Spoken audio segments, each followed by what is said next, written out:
What's up guys, welcome to your 39th Java tutorial, and in this tutorial I'm going to be talking about overloaded constructors. Now you guys already know what a constructor is. It's pretty much a method with the same name as that class, and whenever you create an object it automatically calls that method or does that method. So I told you guys how to build a constructor, and I told you guys that you can build only one constructor with the same name as the class.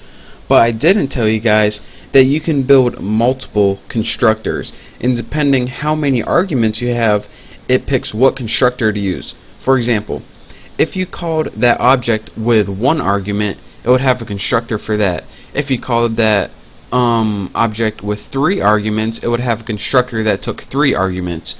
So let's go ahead and do this right now. So we first need our 3 variables, private int hour, and then we need that same thing. Let me put a semicolon instead of colon. We need that same variable with minute and second. Minutes and second. Now let's go ahead and build our first constructor. And we do this by putting public tuna, since tuna is the name of the class, and I'm not going to have any arguments for this one. We're going to do one with 0 arguments, 1, 2, and 3. So when you put one with 0 arguments, what we want to do is eventually we want to give it 3 arguments. So what we would do is put this keyword, and what this does is pretty much invoke the constructor again, but give it 3 arguments this time using 0, 0, and 0. So now we need to build another constructor. So public, actually we can probably just copy this. Copy, we're lazy, and paste. Public tuna, but instead of 0 arguments, this one, if they pass in 1 argument, what are we going to do? Well, if they pass in 1 number, then let's just assume it's the hour.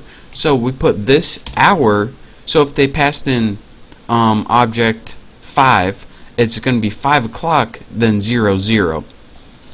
So now let's build another one, and this one's going to have 2 arguments. This one's going to have an hour and a minute. So int hour and int minute right there. So now what we want to do is invoke hour and minute, and again what this is going to do is call this constructor again, but pass it 3 arguments right here. So now you're saying, alright, if we call this constructor again, it's going to look through this one, see where there's 3 arguments, look through this one, see where there's 3 arguments, and look through this one, see where there's 3 arguments. And that's why I'm getting an X right here. It says the constructor tuna is not defined, because we keep calling a constructor with 3 arguments, but we didn't build one yet. So let's go ahead and build one right now. Let's go ahead and put public tuna, and I could have copied that, but int hour, int minute, int second. And if you watch, all of my X's just disappeared. So you see they're now up, and then once we finally build one, it disappears.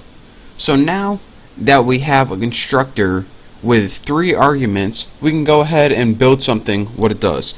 In fact, I'm going to build another, I'm going to have it call another method right here that sets the time to hour, minutes, and seconds. And we're actually going to be building this in the next tutorial. Actually, we can probably build it right now, we have enough time. But let me explain to you first what this one does. If a user was to create an object with 0 arguments, it would give it 3 arguments by default, so it can go down here to this constructor. If a user was to enter an object with 2 arguments, it would go to this one. It would use the first number as the hour, the second one is minute, and the third one is 0. And then it would call this constructor again with 3 arguments, and the only one with 3 arguments is this. In hour, in minute is second.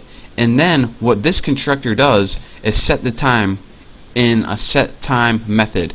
And you're saying, alright, where the F is that method? Well, we're going to build it right now, so take it easy. Let's go public void set time, and as the arguments, again, what we want to do is take 3 parameters, int h, int m for minute, and int s for seconds. Now in the body, let me scroll up a little bit. There we go, not bad. In the body, what do we want to have to set the time? Well, actually, we're going to be building 3 methods for this as well. And I know it gets confusing, but set hour, and this is going to take an hour. Set minute, and this is going to take a minute. And set second, and this is going to take a second parameter. And now once you close this, it says the method set minute is undefined, and we're actually going to build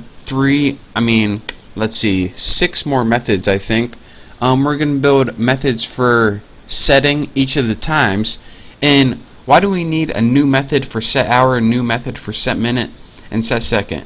Well, we can't just have any hour they type in. We need to build a method for it, like last time where we set the hour, we had to check if it was between 0 and 23 or 24. And set minute, we need to make sure this is between 0 and 60, and also for set seconds. And we're also going to make another method for get method, not get method, for get hour, get minute, and get seconds. And that's just going to return everything. But we're going to be doing that next tutorial. But if you still don't know why I'm having separate methods for these, it's so only these methods can access the hour. And down here, as I said in last time, we don't want any other class to have access to this information right here. So that's why we need to build a separate set and get methods for each hour and like hour, minute, and second. But anyways, that was supposed to be for next tutorial. That was just a little jump ahead. The meat of this tutorial that I want to tell you is right here. Let's see. Yep. These are all constructors right here. One with 0 arguments, one with 1, 2, and 3. And I just want to tell you that you can build different constructors depending on how many arguments you have. That way, you don't really need the user to enter one specific set of information. It varies, and then depending on how much information they entered, it does a certain task.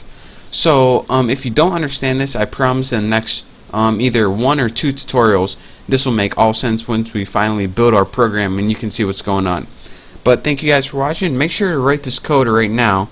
And again, like I said, by the end of these tutorials, you're going to understand why we did it and how this all works. But for now, thank you guys for watching my tutorial on overload constructors. Don't forget to subscribe to my channel. It is the best channel ever. Again, thank you guys for watching, and I'll see you next time.